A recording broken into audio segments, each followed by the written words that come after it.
마가복음 2장 18절에서 22절 말씀 우리 다 같이 한 목소리로 읽어보도록 할까요? 2장 18절에서 22절 읽읍시다. 시작. 요한의 제자들과 바리새인들이 금식하고 있는지라 사람들이 예수께로 가서 말하되 요한의 제자들과 바리새인의 제자들은 금식하는데 어찌하여 당신의 제자들은 금식하지 아니하나이까? 예수께서 그들에게 이르시되 혼인집 손님들이 신랑과 함께 있을 때 금식할 수 있느냐? 신랑과 함께 있을 동안에는 금식할 수 없느니라. 그러나 신랑을 빼앗길 날이 이르리니 그날에는 금식할 것이니라. 생배 조각을 낡은 옷에 붙이는 자가 없나니 만일 그렇게 하면 기운 새 것이 낡은 그것을 당기어 해야 의짐이 더하게 되느니라. 새 포도주는 낡은 가죽 부대에 넣는 자가 없나니 만일 그렇게 하면 새 포도주가 부대를 터뜨려 포도주와 부대를 버리게 되리라. 오직 새 포도주는 새 부대에 넣느니라 하시니라. 아멘. 36년 동안 우리 한국이 아시다시피 일본의 식민 통치를 받았지 않습니까? 그런데 1945년 8월 15일에 천황이 항복을 하고 해방이 됐단 말입니다. 자, 해방이 됐으면은 우리나라 사람들이 어떻게 해야 되겠습니까? 해방이 됐으니까 골방으로 들어가가지고 금식하고 아무것도 안 먹고 이렇게 슬픈 기색을 내고 그렇게 다니면 되겠습니까? 안 되겠죠.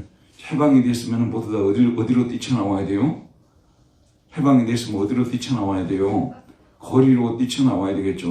뭐 이게 분당도 나오고 수지도 나오고 용인도 나오고 막 이렇게 나와가지고 태극기를 흔들며 만세를 부르고, 그 다음에 이제 음료수 파는 데 있잖아요. 뭐 거기 뭐 술집도 이렇게 있고, 그러면 거기서 뭐 막걸리집은 막걸리 내놓고, 또 술집은 술 내놓고, 또 맥주집은 맥주 내놓고, 막 이런 식으로 해가지고 사람들이 거기 모여가지고 또 뭐 노래도 부르고 박수도 치고 이렇게 하겠죠. 그리고 예전에 일제시대 때 우리 한국 사람들에게 강요했던 그런 여러 가지 법이라든지 또는 관습이라든지 그런 것들로부터 우리 완전히 결별해야 되겠죠. 그리고 완전히 새로운 이제 시대에 맞는 그런 어떤 생활 시스템으로 바꿔야 나가야 되지 않겠습니까?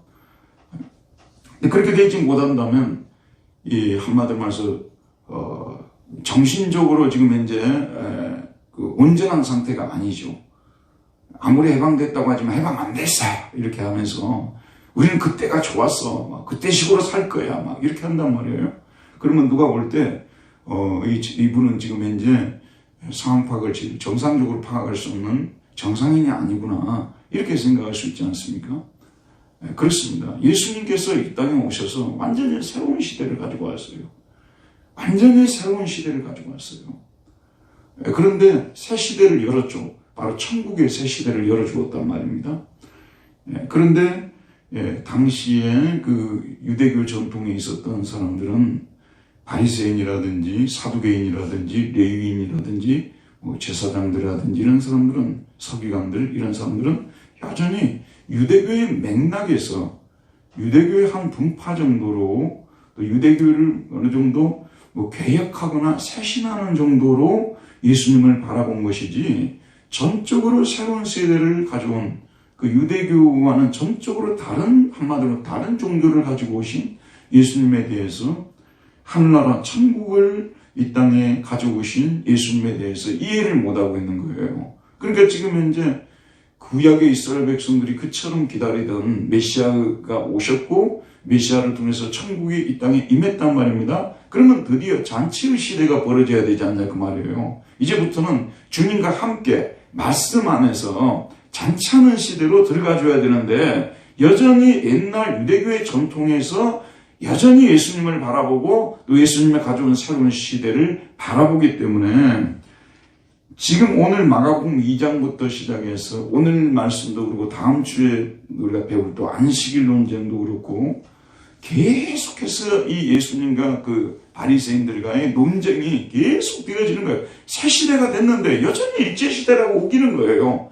언제 해방이 됐냐 그 말이에요. 해방이 됐는데 해방 안 됐다는 거예요. 계속 옛날에 그런 사고방식이라든지 습관이라든지 전통이라든지 그런 것을 가지고 예수님을 공격하고, 또 예수님은 정말 자신과 더불어서 새로운 시대가 도래했는데, 메시아는 이미 왔고 천국은 임했고 이제 수많은 죄인들을 모아들이는 시대, 추수하는 시대가 시작이 됐는데, 그래서 잔치하는 시대가 시작이 됐는데 전혀 거기에 대해서 이해를 못하고, 왜냐하면 예수님을 안 믿으니까. 예수님을 안 믿으니까 예수님 말씀하신 모든 것도 하나도 안 믿는 것이죠. 그렇지 않겠습니까?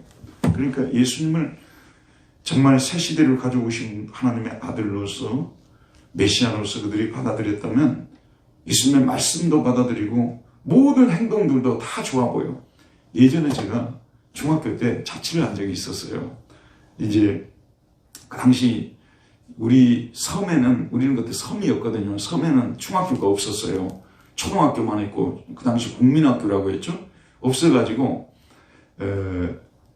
중학교를 우리 선배들은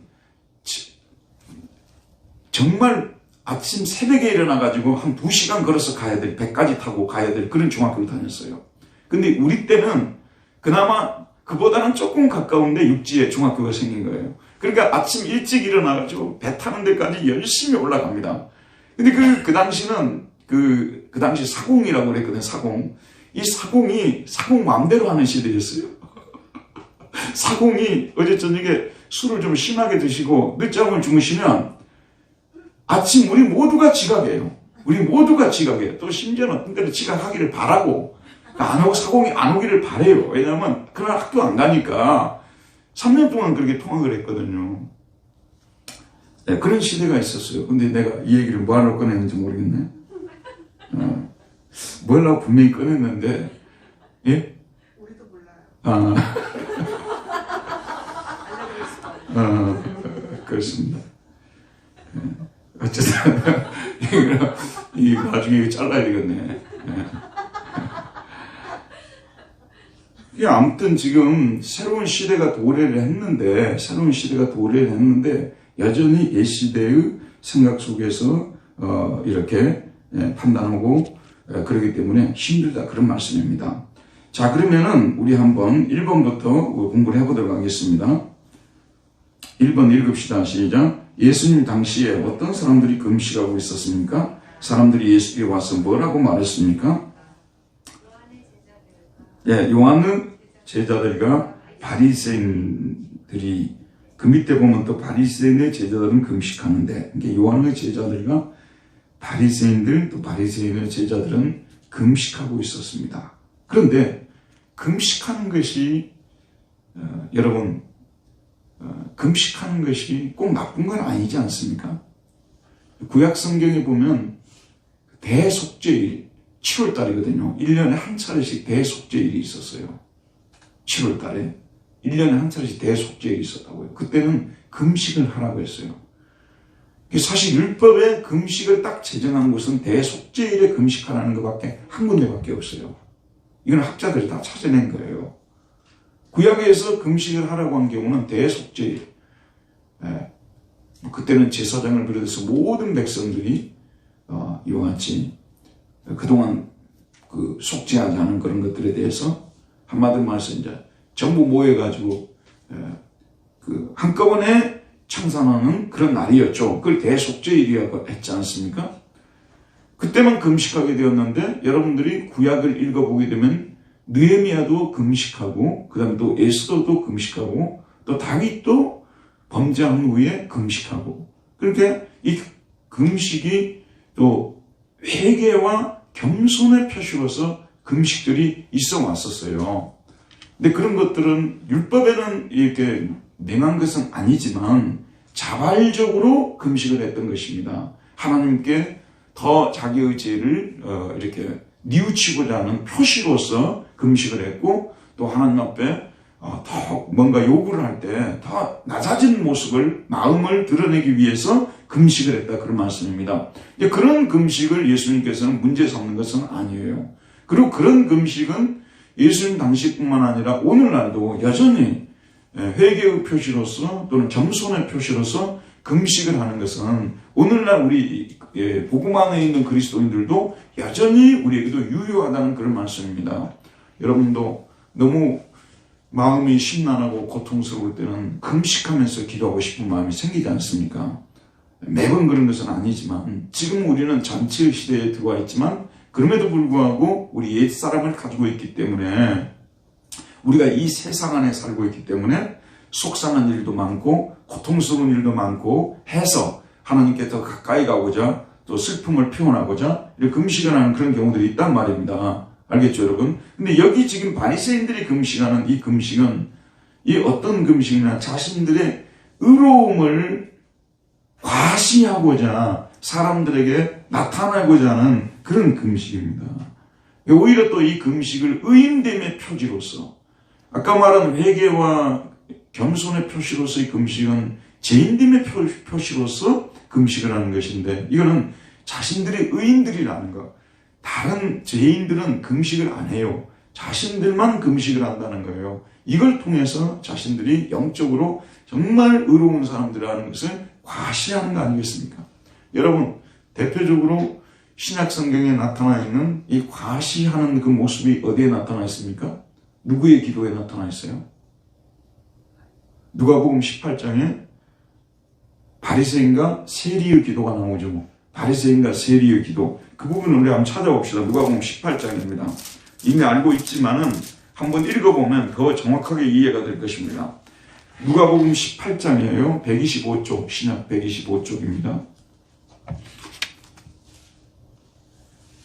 네, 같이 한번 읽어볼까요? 18장 9절부터입니다. 또 자기를 의롭다고 믿고 다른 사람을 메시하는 자들에게 이 비유로 말씀하시되 두 사람이 기도하러 성전에 올라가니 하나는 바리새인이요 하나는 세리라. 바리새인은 서서 따로 기도하여 이르되 하나님이여 나는 다른 사람들 곧 톳에 불의 간음을 하는 자들과 같지 아니하고 이 세리와도 같지 아니함을 감사하나이다. 나는 일회에 2번씩 금식하고 또 소득의 11조를 드리나이다 하고 일주일에 몇 번씩? 2번씩 금식했어요. 그런데 월요일하고 목요일에 금식했어요. 근데 초대교회에서는 주로 금요일에 금식을 했거든요. 예수님이 십자가 처형당하는 날이셨습니까? 근데 이 바리새인들은 월요일하고 목요일 날 시간을 정해놓고 금식을 했던 것입니다. 2번씩 금식하고 또 소득의 11조를 드리나이다. 이 11조도 자신들의 의로움을 나타내기 위해서 드렸다는 것을 볼 수가 있는 것이죠. 여기 여러분 잘 들어보십시오. 바리새인들 하게 되면 100명이 있으면 100명 바리새인들마다 다 잘못됐다 이렇게 말하면 안 돼요. 예를 들면 누굽니까 그 선생님 한 분 계시지 않습니까? 아니 모든 사람이 다 죽인다고 할 때 한 사람이 죽는 것이 낫다고 말하면서 그 보호해 주셨던 그분 계시잖아요. 갑자기 이름이 생각이 안 나네요. 근데 그러니까 당시에 바리새인들이 모두가 다 나쁜 사람들이 아니었고 그 중에서는 아주 신실로 하나님의 나라를 기다리는 의로운 사람들도 있었다는 것입니다. 그런데 여기 나타난 이 바리새인을 말하는 거예요. 그리고 또 이와 같은 부류의 바리새인들이 굉장히 많았다고 볼 수가 있는 것이죠. 그래서 바리새인들은 그냥 거의 대부분이 나쁜 사람들로 우리가 생각할 수 있는데 그렇지 않은 사람들도 있었다는 것을 우리는 생각하면서 이 말씀을 읽어야 돼요. 이게 어떤 바리새인을 두고 하는 얘기예요. 그리고 바리새인들 중에서도 좋은 사람들도 있었지만 나쁜 사람들도 있었는데 대체적으로 바리새인들을 하게 되면 이런 딱지들이 붙어 다닌 거예요. 자기들만 잘났다고 하고 늘 남 앞에 잘난 체하고 의로운 체하고 그래서 다른 그 교파들과 자신들을 구분시키기 위해서 월요일과 목요일날 금식하고 그래서 금식이 원래 좋은 동기에서 금식이 될 수가 있는데 좋지 않은 동기에서 금식이 이루어지고 있었습니다. 그래서 예수님은 여기서 이 금식 논쟁을 통해서 너희들 지금부터 내가 왔으니까 금식을 전에 할 필요가 없다. 그걸 말씀하시는 것이 아니라는 것을 우리가 생각해야 되는 것입니다. 오늘 우리가 복음의 시대에 살고 있으면서도 여전히 금식할 때가 있고 그때는 밥도 먹기 싫고요. 진짜 밥이 먹기 싫어서 심지어는 밥이 안 넘어가서 금식을 할 수가 있는 거예요. 저는 요즘 와서 금식을 안 해요. 왜냐하면 밥이 안 넘어갈 정도의 고통스러운 일은 아직까지는 없어요. 근데 저에게도 어느 순간에 밥이 안 넘어갈 정도로 돌을 씹는 것 같은 그런 고통의 시간이 다가올 수 있는 거예요. 그때는 진짜 먹으라 해도 금식을 할 수밖에 없어요. 왜냐하면 밥이 안 들어가거든요. 그런 때가 올 때는 오늘날도 여전히 금식을 해야 돼요. 근데 여기 금식 논쟁은 다른 차원에서 논쟁이라는 것을 볼 수가 있습니다. 자, 사람들이 예수께 와서 뭐라고 말했습니까? 18절. 여기서는 지금 이제 일반 사람들을 두고 하는 얘기예요. 사람들이 예수께 와서 말하되 요한의 제자들과 바리새인의 제자들은 금식하는데 어찌하여 당신의 제자들은 금식하지 아니하나이까? 요한의 제자들은 바리새인들과는 차원이 다르겠죠. 요한이 와서 무엇을 요단강에서 무엇을 전파했습니까? 회개의 세례를 전파했죠. 그래서 회개하지 않으면은 하나님의 징벌을 형벌을 면치 못할 것이라고 말했지 않습니까? 이미 토끼가 나무 뿌리에 지금 놓여 있다고 말씀하셨죠. 그래서 요한의 제자들이 금식하게 된 것은 그런 메시아를 기다리는 차원에서 금식을 했다는 그런 말씀입니다. 그리고 지금 이 바리새인들은 자기 자신들을 의로움을 드러내기 위해서 금식을 했는데 어쨌든 어찌하여 당신의 제자들은 금식하지 아니하나이까. 그러니까 그들의 모습을 보면은 예수님 따라다니면서 이 사람들이 그 빵 있잖아요. 여러분 오병이어 아시죠? 빵, 그 다음에 보리떡 5개, 물고기 2마리라고 하는데 저는 그 빵이 제가 이스라엘에 가서 직접 빵을 먹어보지는 않았어요. 그런데 그 터키빵을 많이 먹어봤거든요. 터키빵을. 이렇게 커요. 이렇게 커요. 그래서 구워서 내는 거예요. TV를 통해서 보지 않습니까? 그런데 그 간식으로 해야 될 정도로 우리나라 빵은 이게 간식을 하게 되면 맛이 들을 것만 이게 달아가지고 간식으로 하면 막 살찌고 별로 안 좋아요, 이게요. 속도 별로 안 좋고, 실제로. 어제 저녁에도 내가 이 단계 담가가지고 카스테라를 하나 먹긴 먹었는데, 근데 거기에 이 빵은요, 정말 어떻게 굽는지는 제가 잘 모르겠는데, 만드는지 모르겠는데, 제가 얼마 전에, 이번 말고 그 전에 갔을 때, 혼자 이걸 사다 놓고 집에서 뜯어 먹고 있었다니까. 이게 터키빵만요. 진짜 맛있어요. 거기다가 이제 수프 같은 거 있잖아요. 그 찍어 먹는 거. 그런 거 하나, 수프가 아니고 뭐라고 하죠? 그 찍어 먹는 거 있잖아요. 우리 소스. 나는 우리나라 음식에서 소스가 없는 것이 참 안타까워요. 우리나라 소스 있어요. 우리나라 소스. 고추장을 다 소스라고 해요. 닭고기 뭐 이렇게 찍어 먹을 때 이렇게 있는 거. 된장, 고추장. 아, 된장고추장 소스 있어요. 다 소스라고 해요. 아, 그래요. 그리고 소스라고 해요? 아, 근데 우리나라 게 좀 떨어져, 솔직히 말씀드리면. 예, 태국 같은 데 가서 그 음식을 먹으면 사실은 그 소스가 들어와가지고 음식을 맛있게 만들어버려요. 그래서 난 태국에 올 때 방콕에 한번 간 적이 있거든요. 이 소스를 진짜 사가지고 오고 싶더라고요. 한국에도 팝니까? 아, 그거 진짜 좀 구입해야 되는데. 그게 너무너무 맛있어요, 진짜. 네? 뭐 여러 종류의 소스들이 있잖아요. 음식에 이렇게 해서 곁들여서 먹는. 근데 그런 거 저는 이제 한국에 와서 안 먹어봐서. 어쨌든 이 터키빵이 되게 맛있어요. 그렇게 이제 맛있게 먹고 있으니까 바리새인들한테 요한의 제자들이 볼 때, 저것들은 진짜 어떻게 지금 요한의 제자들이 볼 때는 이 심각한 시대에 어떻게 지금 제가 빵이나 뜯어먹고 앉아 있는가.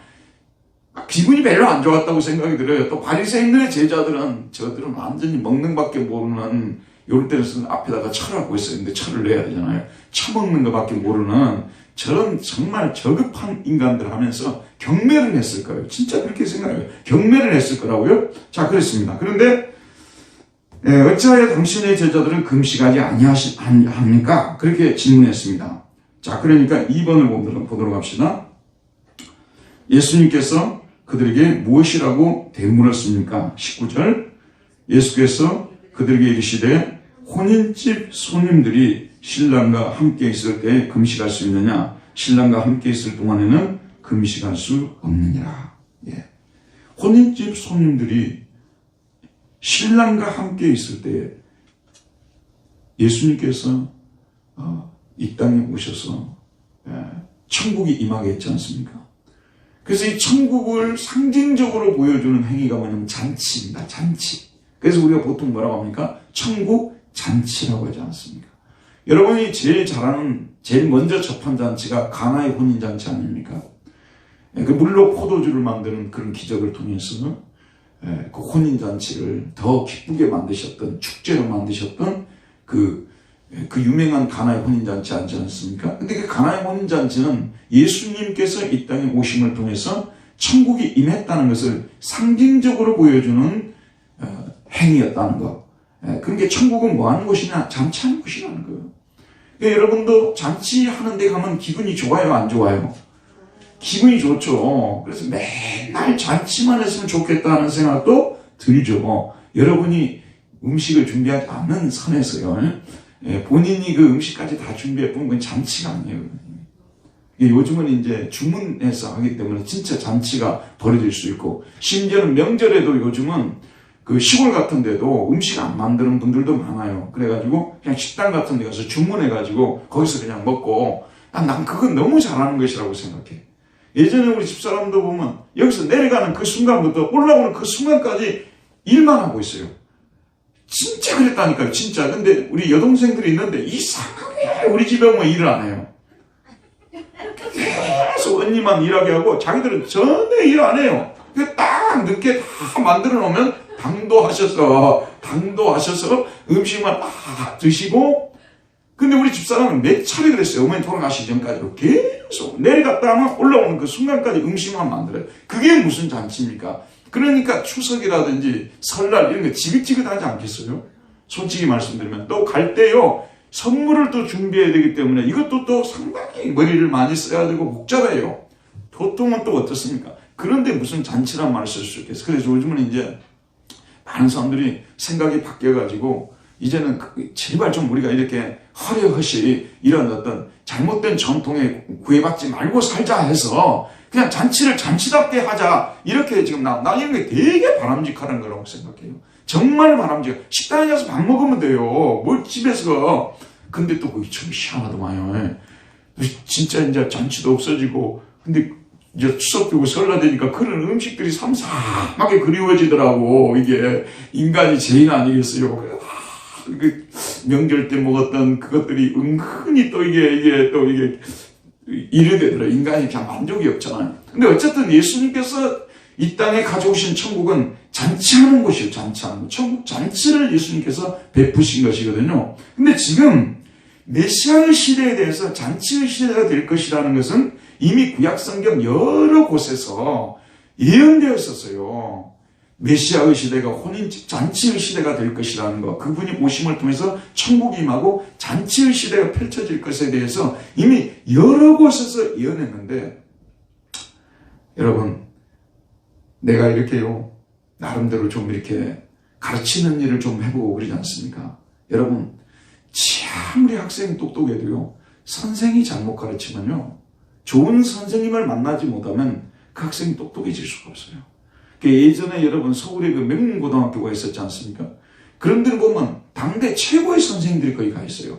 이 학생들도 물론 우수하지만 좋은 선생님들이 가르치니까 학생들도 우수해지는 거 아니겠어요?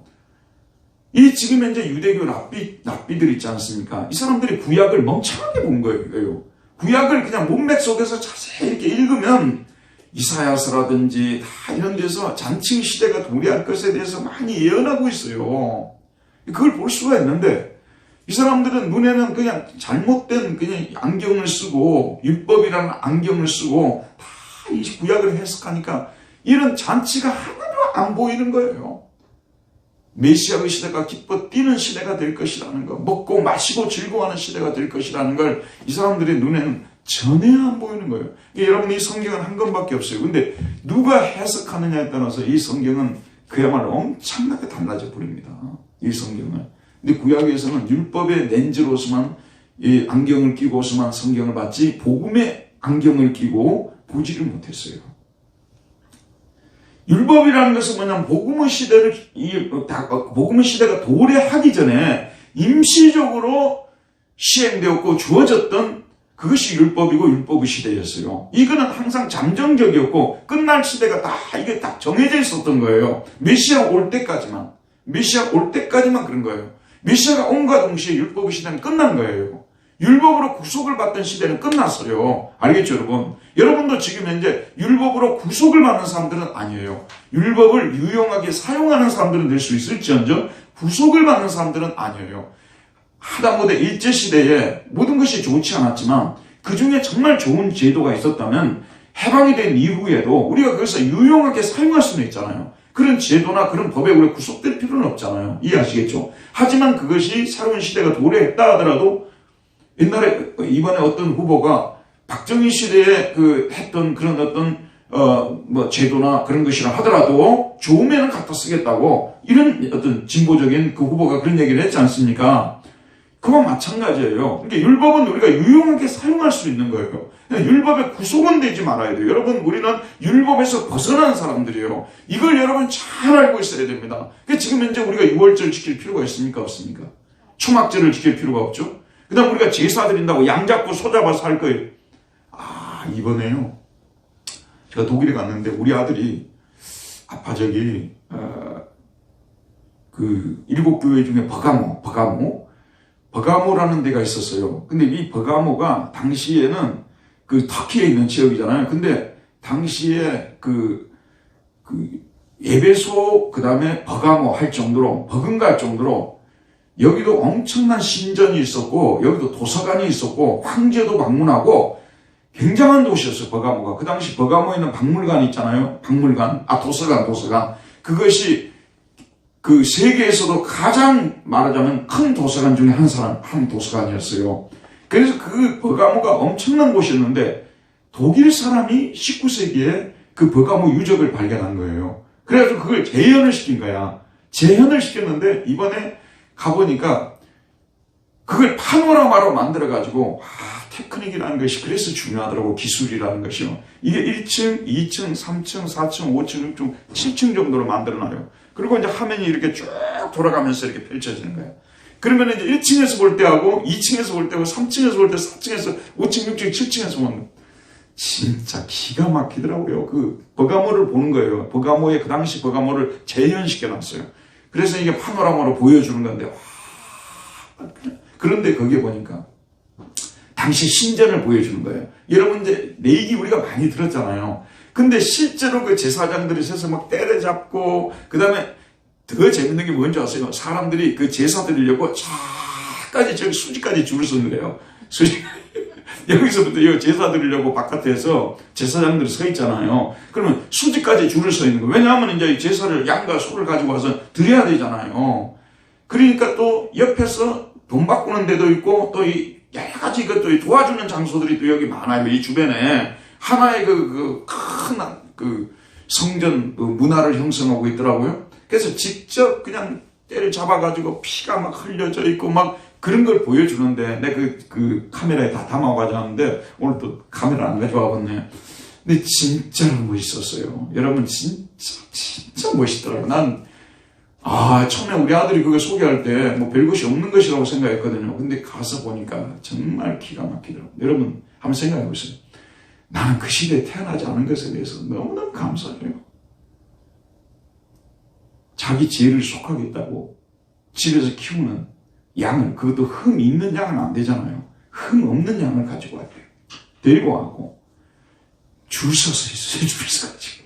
그래가지고 들어가가지고 지혜를 자백하고 그 다음에 손을 얹어서 지혜를 전가시키잖아요. 동물에게. 그래서 동물을 때려잡고 진짜 피를 막 온천지 피받아요. 거기가요.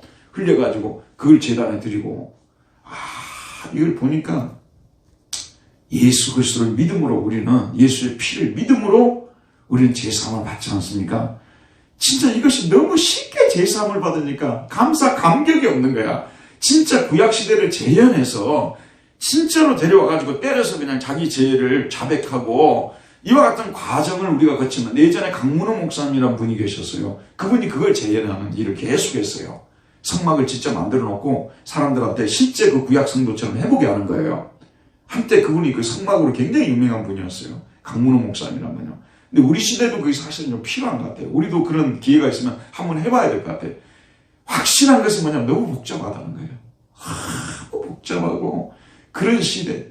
거기다가 또 구약 이스라엘 백성들은 여러분 잘 아시고 그게 제사법이잖아요. 그 다음 두 번째는 뭐냐면 또 의식법이 있었잖아요. 의식법. 어디가 시체를 만졌다든지 그러면 집에 오면 반드시 씻어야 되고 여러 가지 또 의식법들이 있어요. 그리고 또 세 번째는 시민법이 있었잖아요. 시민법. 민법이죠. 우리 식으로 말하잖아. 또 그런 걸 또 지켜야 돼.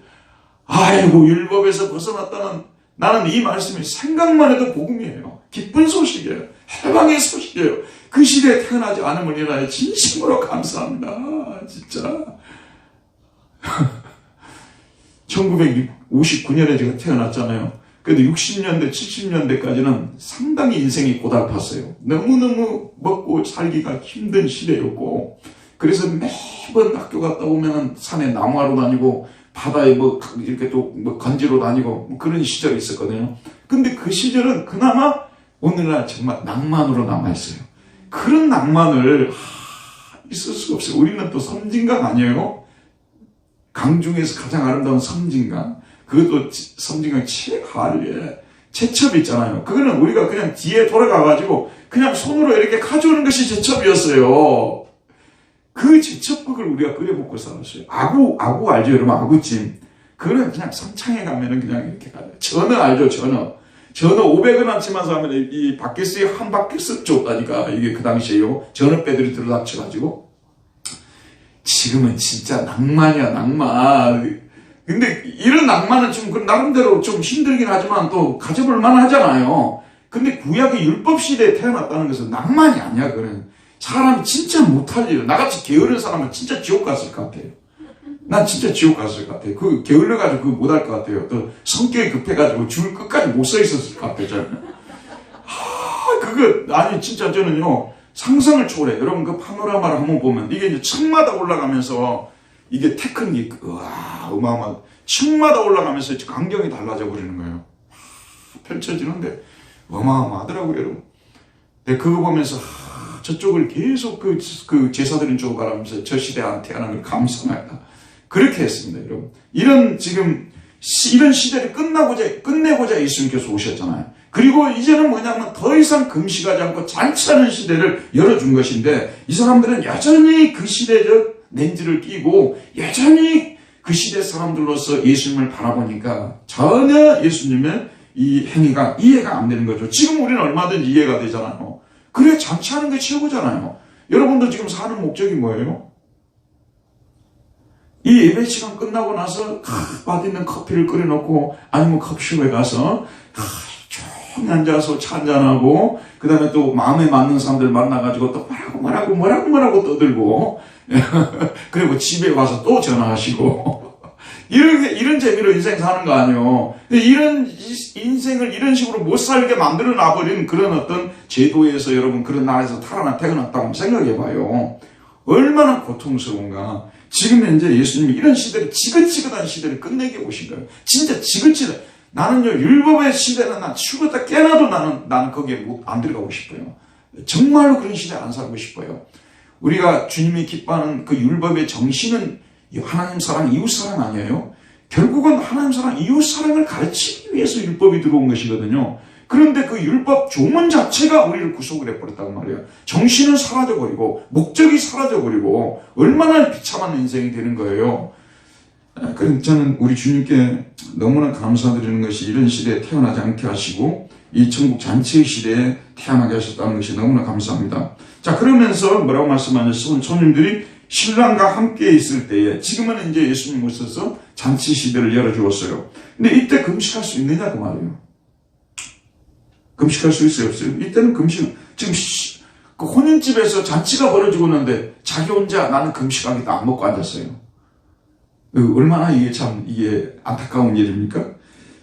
자, 그 다음에 뭐라고 나옵니까? 예수님은 3번이죠. 읽읍시다 시작. 예수님은 언제 금식할 수 있다고 말씀하십니까? 예. 신랑과 함께 있을 동안에는 금식할 수 없느니라. 제가 잘못 썼어요. 언제 금식할 수 없다고 말씀하셨습니까? 예?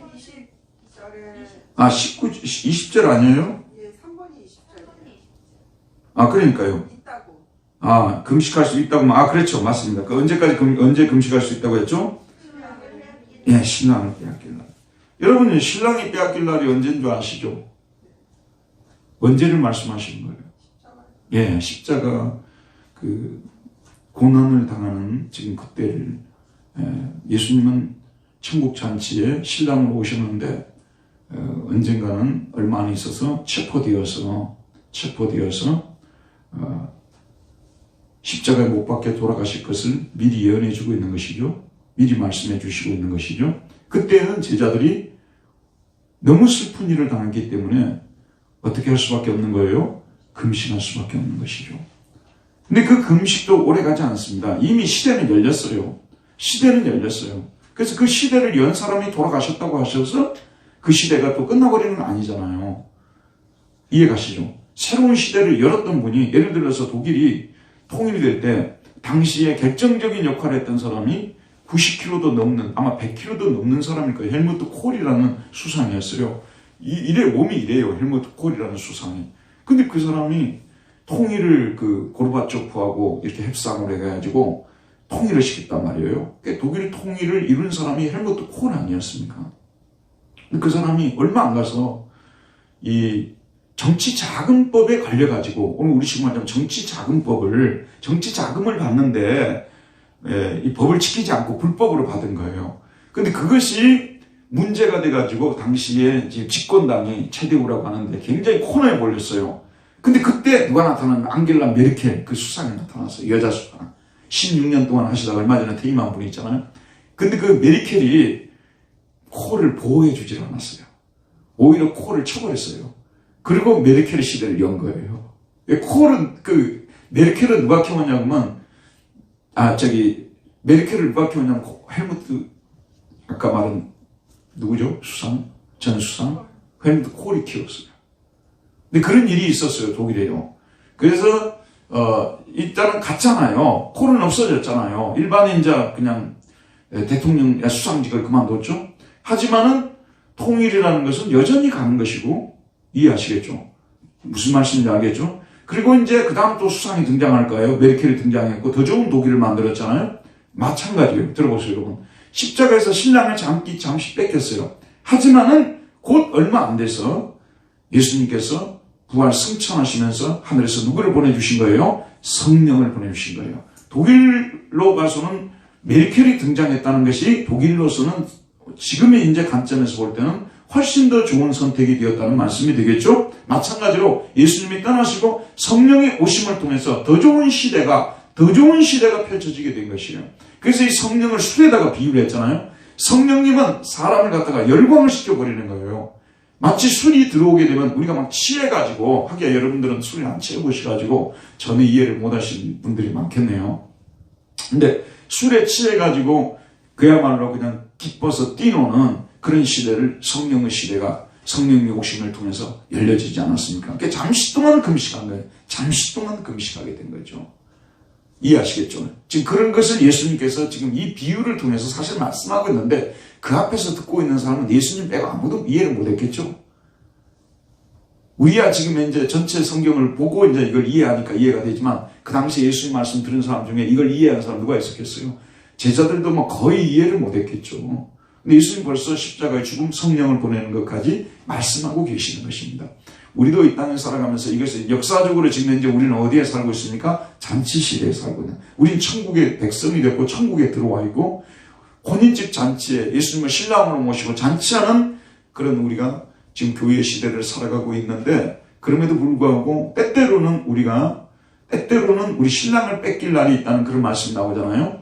우리가 이제 신앙의 관점에서 보자면 때때로 우리 주님께서 얼굴을 감추어 버리시고, 때때로 우리에게 이와 같이 슬픈 날들을 허락하시고, 그래서 우리가 금식을 하지 않고서는 견딜 수 없는 그런 때를 허락하기도 하는 것입니다. 그러나 그거는 일시적인 것일 뿐이지 지속적으로 그리스도인의 삶이 금식하는 삶으로 가면 안 돼요. 그래서 여러분 잘 들으세요. 왜 이게 중요하냐 그러면요, 예전에 한동안 이 기독교에 아주 못된 풍습이 들어와 있었어요. 그게 뭐냐면 매번 금식하고 아주 자기 몸을 막 망가뜨리고, 금욕주의라고 하죠. 이걸 금욕주의라고 하잖아요. 아세이티즘이라고 하는데 금욕주의. 이런 금욕주의가 굉장히 사람들한테 각광을 받았어요. 그래서 그냥 빼짝 말라가지고 먹지 않고 이렇게 살아가는 사람들, 심지어는 결혼하고서도 서로 같이 잠을 안 자고 분방하고 그런 시대가 있었다니까요. 그래서 그런 분들이 대단히 훌륭한 그리스도인이고 그렇게 신앙생활을 하는 것으로 생각하고 그랬던 시대가 있었어요. 이거는 명백하게 잘못된 것입니다. 이건 정말 비성경적인 것이고, 그래서 금욕주의는 사실은 뭐냐면 사탄하고 가까운 거지 성령님하고 가까운 것이 아닙니다. 성령님께서 때로는 우리에게 금식을 하게끔 하시고 고통스러운 시간을 우리에게 허락하시기도 하시지만 성령님은 우리에게 기쁨을 주기 위해서 오시고 늘 우리가 잔치하기를 바랍니다. 그래서 여러분 성령 충만하게 되면 금식이라는 말하고 어울려 안 어울려요?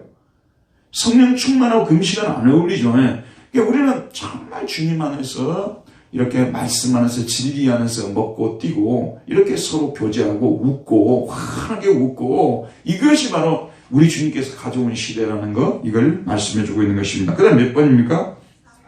4번 읽읍시다. 시작. 예수님은 생배 조각을 낡은 옷에 붙이는 사람이 없다고 말씀하시면서 그 이유를 말씀하십니다. 그 이유가 무엇입니까?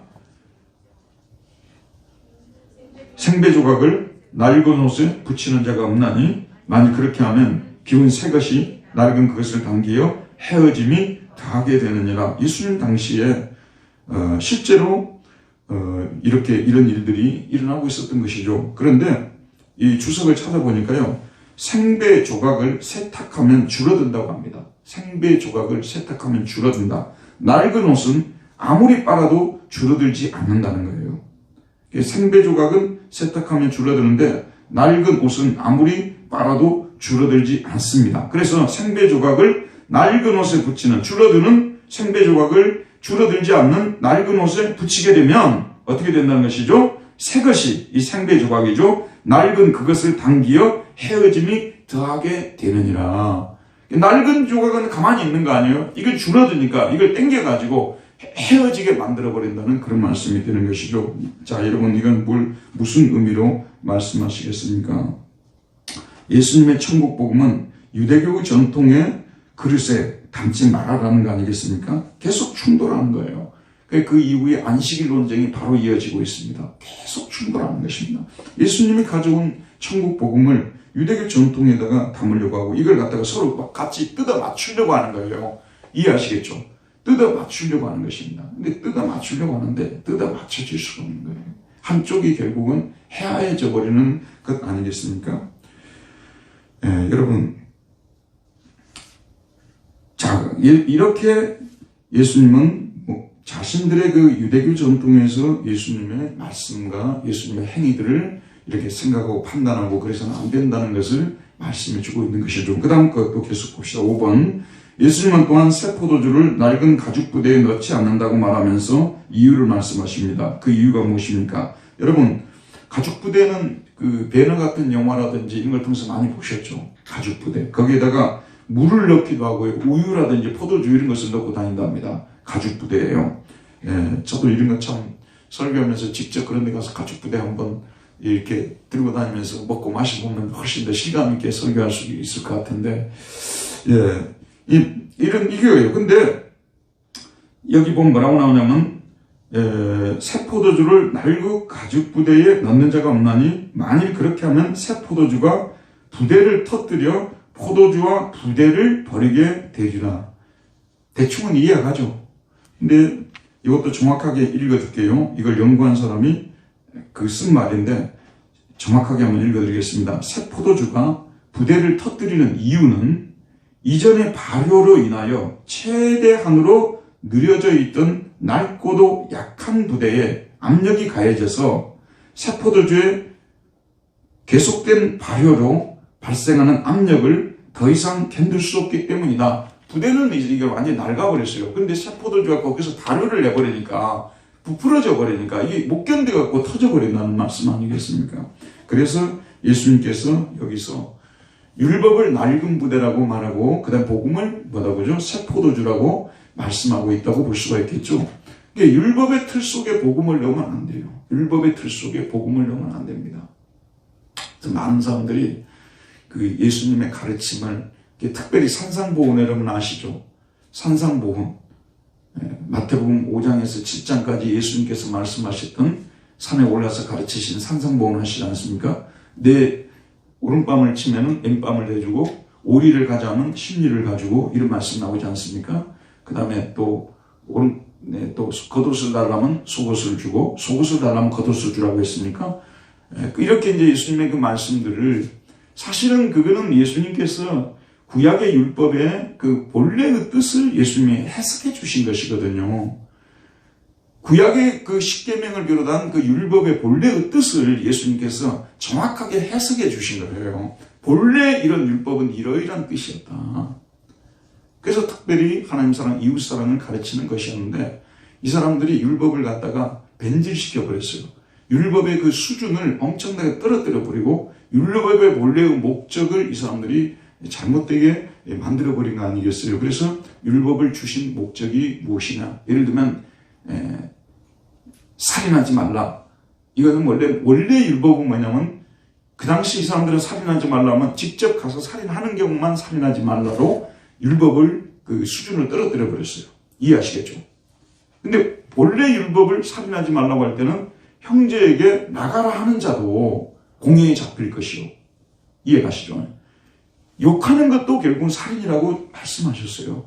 여자를 보고 음욕을 품는 자가 간음했다고 말했지 않습니까? 그 사람들은 직접 간음을 할 경우만 간음죄로 들어갔다는 것이죠. 근데 여자를 보고 음욕을 품는 자마다 간음했다는 것이 본래 십계명에서 간음하지 말라는 그런 뜻이었어요. 이해가죠? 그래서 이거는 지금까지 있던 율법에 예수님께서 말씀하신 산상보훈의 율법을 또다시 첨가시켜가지고 더 늘린 것이 아니라는 거예요.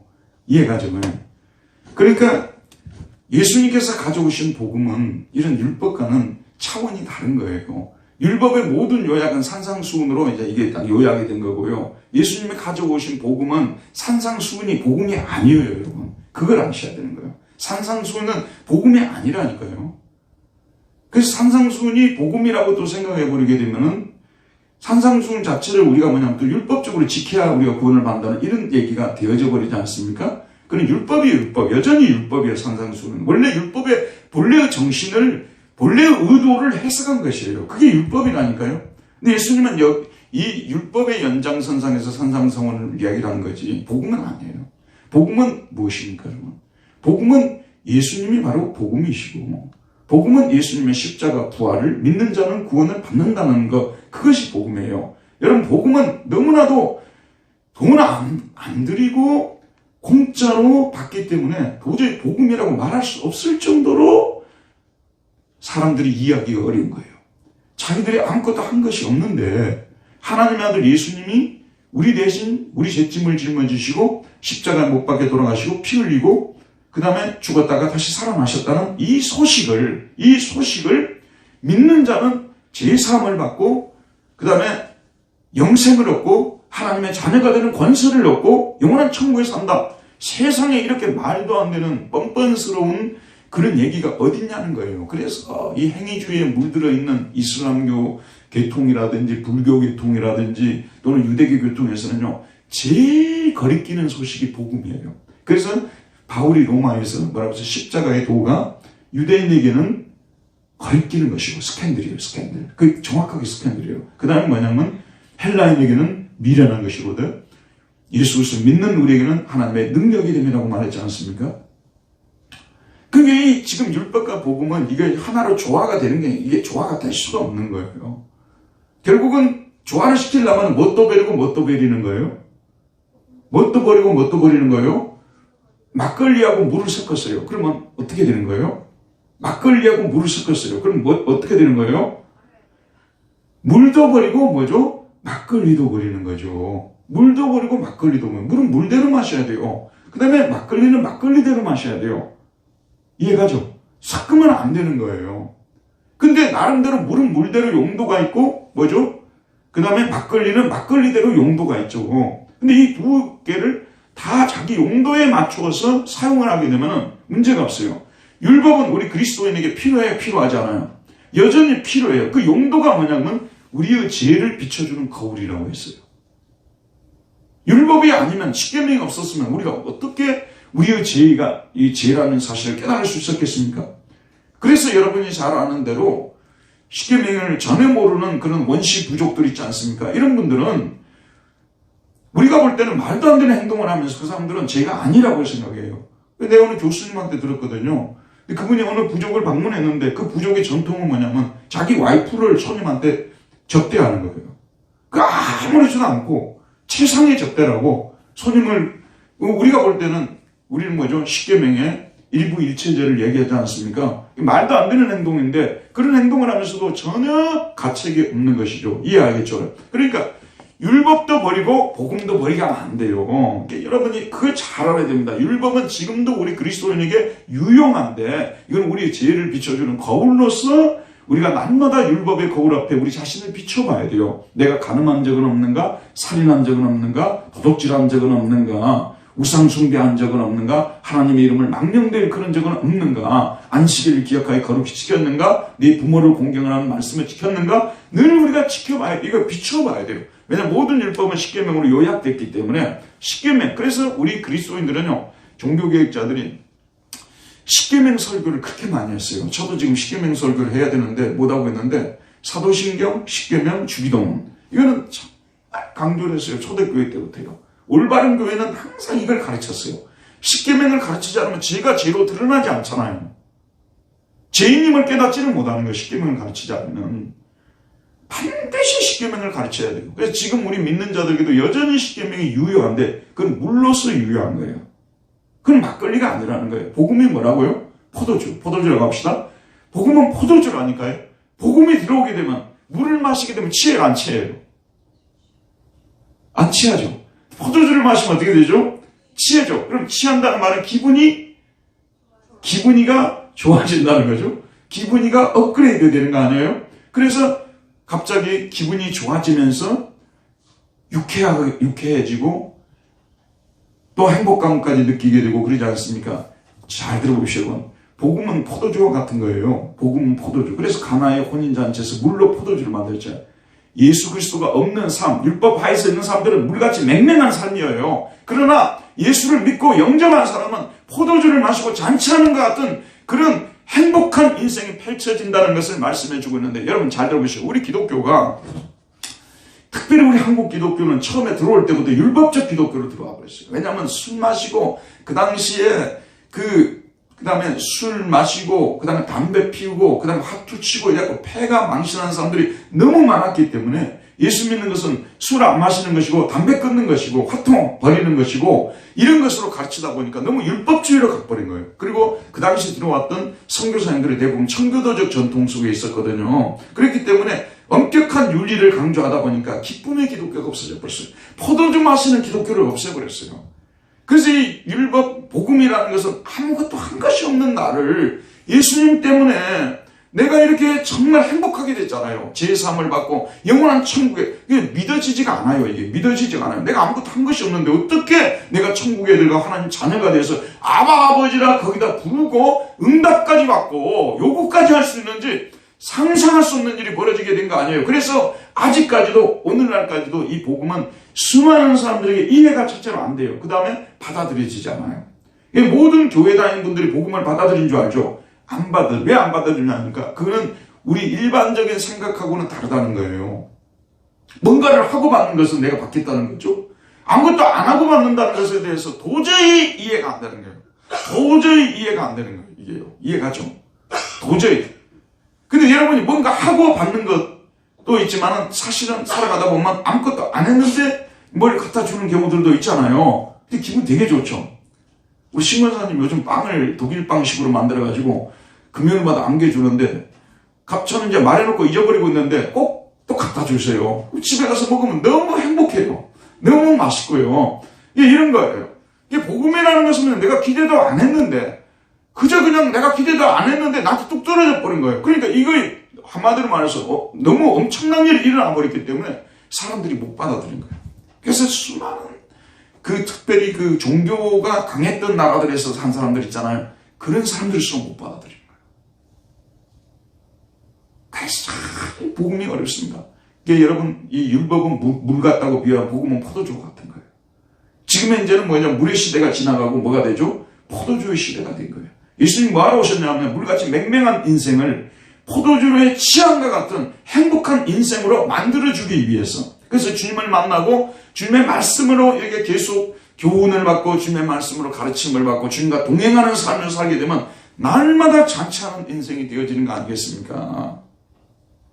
여러분이 율법하에 있으면요, 교회 다니면서도 예수 믿으면서도 항상 불안해요. 이 일이도 좀 안 되면 어떻게 할까? 또 하나님께서 나를 또 잘못 봐가지고 한번 딱 쳐버리면 어쩔까? 율법하에 있는 인생은 항상 불안합니다. 항상 마음의 평화가 없어요. 그러니까 행복하지도 않아요. 교회를 다니는데 행복하지도 않아요. 그러나 복음화에 있는 인생은요, 심지어는 어떤 얘기까지 할 수 있냐면, 제가 하나님, 저를 구원해 주시라고 제가 간청한 적이 있습니까? 당신의 아들을 나를 위해서 보내라고 내가 간청한 적이 있습니까? 내 제 문제를 해결해 달라고 한 적이 있습니까? 근데 우리 주님께서 다 해결해 주어버리시고, 여러분, 이 복음은 너무나 좋은 것이기 때문에 참으로 받아들이는 것이 어렵습니다. 그래서 이 복음은 받아들여 놓고도요, 많은 사람들이 오용까지 해버려요. 오용. 공짜로 준 거니까. 지금 생각해 보세요. 어떤 아이에게 아직 이 사람이 미성숙했어요. 근데 여러분이 가진 재산을 그 중에서 거의 5분의 4를 줘버렸어요. 여러분 가진 재산을. 그럼 그 미성숙한 자녀가 어떻게 하겠어요, 그 재산을? 이렇게 많이 주다니 며칠 동안 막 파티를 열겠죠. 그 다음부터는 규모 없이 사용할 것이에요. 그래서 하나님께서는 항상 율법을 통해서 이것을 쓸 수 있을 정도의 자격을 갖추게 만드는 거예요. 율법을 통해서 훈련을 시키는 거예요. 여러분도 너 이렇게 돈을 받으면 이런 데는 쓰지 말고 이렇게 써야 되고 이런 행동은 하지 말고 이런 데는 투자하지 말고 다 이게 가르쳐 주잖아요. 그러고 나서 맡겨야 되지 않습니까? 율법은 그런 기능으로서 여전히 오늘날도 기능을 하고 있는 것입니다. 어쨌든 오늘 말씀, 예수님은 또한 새 포도주를 낡은 가죽 부대에 넣지 않는다고 말하면서 이유를 말씀, 그 이유가 무엇인가? 결국은 양쪽 다 버리게 된다는, 율법은 율법대로 버리고 복음은 복음대로 버리고. 그래서 결론적으로 6번 읽읍시다. 예수님은 오직 새 포도주는 어디에 넣는다고 말합니까? 22절, 오직 새 포도주는 새 부대에 넣느니라. 그렇습니다. 복음은 우리가 새로운 마음으로 받아야 되는 거예요. 율법을 대하듯이 그런 마음으로 받으면 안 되는 거예요. 복음은 새로운 마음으로 받아야 되는 것입니다. 그래서 옛 시대는 요한으로 대표되고 금식의 시대라고 볼 수 있고, 새 시대는 예수님으로 대표되고 잔치의 시대라고 볼 수 있는 것이죠. 그래서 새로운 마음으로 받아들여야 돼요. 제가 이 설교를 준비하면서 마지막으로 마치면서 말씀드릴게요. 이미자하고 BTS를 한번 생각해 봤어요. 이미자, 해당아 피고 지는 섬마을에. 우리 이모가 예전에 70년대 이 노래 막 적어가면서 해당아 피고 지는 섬마을에, 그 총각 선생님들이 진짜 우리 마을에 와가지고 결혼을 여러 명 했어요. 서울에서 온 총각 선생님을 가지고 이제 마을 처녀들 중에서 나이가 비슷비슷한 사람들 있잖아요. 이게 이제 이렇게 만나가지고 결혼들을 하고 그랬어요. 몇 가정이 결혼했어요, 우리 선생님들요. 해당아 피고 지는 섬마을에. 철새처럼 다가온 총각 선생님, 라라라라라라 순정을 바쳐 이렇게 나가잖아요. 그렇게 지금 아이들한테 이 이미자 노래를 불러주면서 노래 좋지, 얼마나 좋아? 이런 노래를 별로 좋게 생각 안 한다면 너가 참 한심하구나. 당시에 BTS 노래를 그때 틀어줬다고 생각, 다이너마이트 같은 노래를. 그 당시 사람들이 뒤로 자빠졌어. 다들 미친놈들이 지금 정신이 나갔다고 다 그랬을 거예요. 지금 시대는, 지금 현재 아이들의 정서는 뭐냐, BTS 노래를 받아야 될 정서 아니에요. 복음은 새 마음을 가지고 받아야 되는 거예요. 완벽하게 새로운 마음을 가지고 그냥 좋으신 하나님께 고정을 어디에 시켰냐면 좋으신 하나님. 자기 아들을 독생자, 아들을 주시기까지 나를 사랑하셔. 자기 아들의 생명을 주시기까지 나를 사랑하신 그 좋으신 하나님, 거기에 초점을 맞추는 마음으로 받아야 되는 거예요. 확 잘못하면 때려 죽이면 어쩔까? 벌 주면 어쩔까? 못살게 굴면 어쩔까? 있는 거 뺏어가면 어쩔까? 이런 마음을 가지고 복음을 받는다는 것은 예수님을 생각한다고 말이요. 지긋지긋해요. 자, 오늘 여기까지만 합시다. 하나님 감사합니다. 오늘 또 생명의 말씀을 통해서 새 포도주는 새 부대에 넣어야 된다고 말씀했습니다. 우리는 예수 그리스도를 통해서 복음의 새 시대 속에 들어와서 우리 하나님 아버지 날마다 예수 그리스도 안에서 진리 안에서 잔치하는 시대를 우리가 살아가고 있다는 사실을 잊지 않도록 도와주시기를 원합니다. 율법은 우리에게 더 이상 구속력이 없으나 여전히 죄를 비춰주는 거울의 역할로서 우리에게 요긴한 것이라는 것을 또한 생각하며 율법을 버리는 어리석은 우를 범하지 않는 죄들이 되도록 도와주시기를 기도합니다. 예수님 이름으로 기도하였습니다. 아멘. 하나님께 영광의 박수 올려드립시다. 감사합니다. 수고했습니다.